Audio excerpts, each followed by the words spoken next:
Hello everyone, this video lesson begins the process of making sure you know how to solve equations, specifically linear equations. We'll talk about exactly what we mean by linear equations later, but for now let's just focus here. And this one is labeled 4A. It's actually the beginning of 3 of these video lessons, each of them more challenging than the one before it. When you are ready to take the quiz for 4A, if you do well on that one, then you'll be ready for the video lesson for 4B, and so on. I've said before, I have more challenging, or not more challenging, sorry, more thorough videos for people who are not doing review, people who are learning this for the first time. These videos are intended for folks who've already learned how to solve equations and just want to make sure that they remember how to do it accurately. So, with that in mind, go ahead and solve all 16 of these. And yes, there are 16 problems. Hit the pause button. It'll take you a bit of time, but when you come back, I'll show you the answers to all 16.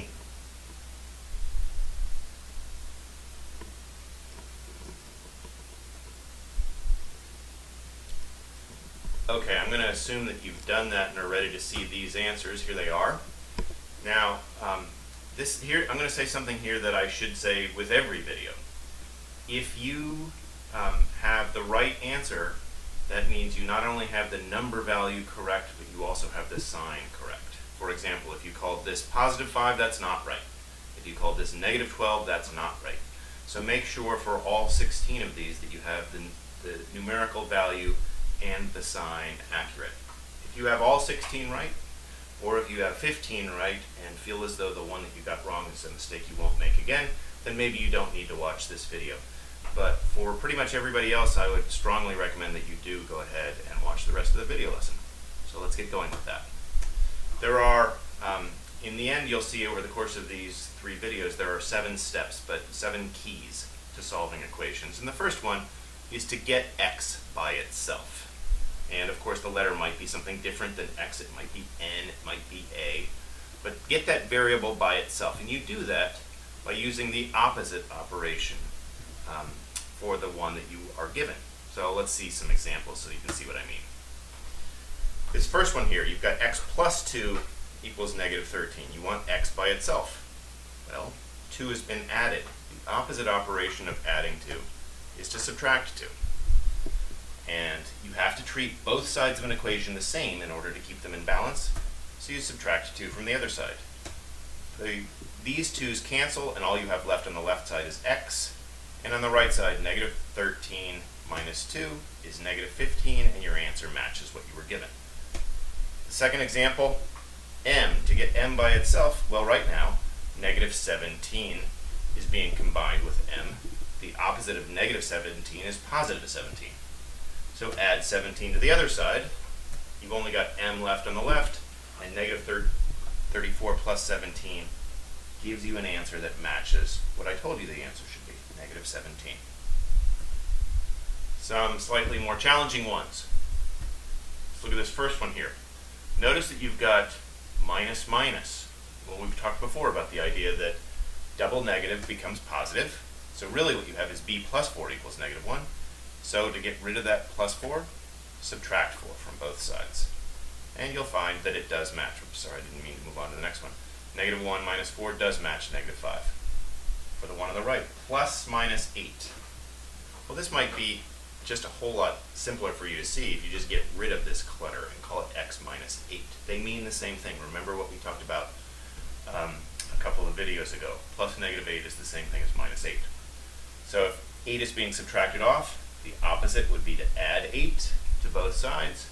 Now on the left, all I have left is x. I should have indicated that more clearly. On the left, all I have left is x, and negative 13 plus 8 is negative 5. So that does give you the right answer. Okay, still more challenging questions.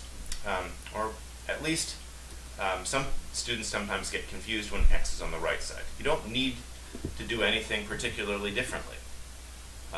Minus 20 is being combined with x, so add 20 to both sides. And when you do that, you're going to find you've got x left on the left, and negative 6 plus 20, sure enough, it is 14. Over here, 19 equals 4 minus x. You want x by itself. One way to do it is to, well, 4 is a positive number, so subtract 4 away from both sides. Now on the right you're left with negative x, and on the left, 19 minus 4, that's 15. But wait, you didn't want negative x. You wanted x. And that brings me to that second key. If x, or whatever the variable is, if it's negative, remember you're going to have to change the sign on your answer. So I've got negative x equals 15. So x is negative 15. There's another way to solve this problem, though, that might make more sense. This is the way I tend to think of it. I don't really like dealing with negative variables. One thing you could do is move it to the other side and make it positive. So add x to both sides.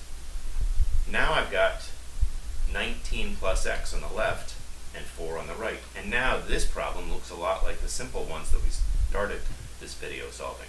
I move the 19 over, and I'm left with x equals negative 15. Notice either way I got the same answer.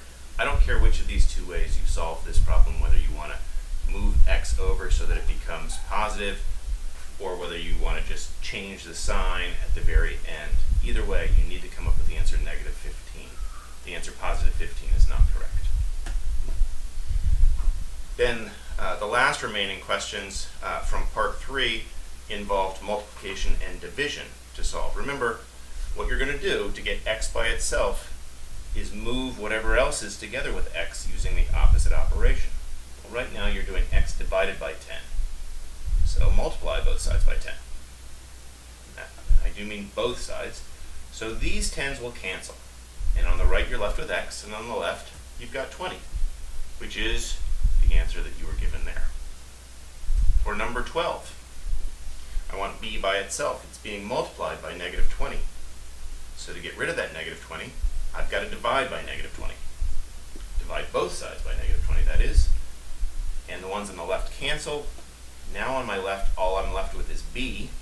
And on the right, negative 120 divided by negative 20, well, sure enough, that is 6. Last one here. This is another problem that you could solve in two different ways. I'll show you the first way. I want a by itself. It's being divided by 7, so I multiply both sides by 7. And that means I got to multiply the right by 7 as well. Notice the 7's cancel on the left. In this particular case, they also happen to cancel on the right. And I'm left with a equals 6, which is the answer that I told you you should get. Another way to look at this, though, is to realize, wait, a over 7, if that's the same thing as 6 over 7, I could have immediately gone to the answer and said, wait, that has to mean that a has got to be the same thing as 6. So either of those two ways, this is the answer you should have gotten. Okay, that's it for that video lesson. If you think you have that down, you're ready then to take the quiz on 4A, and if you've got that mastered, then you'll be ready for video lesson 4B.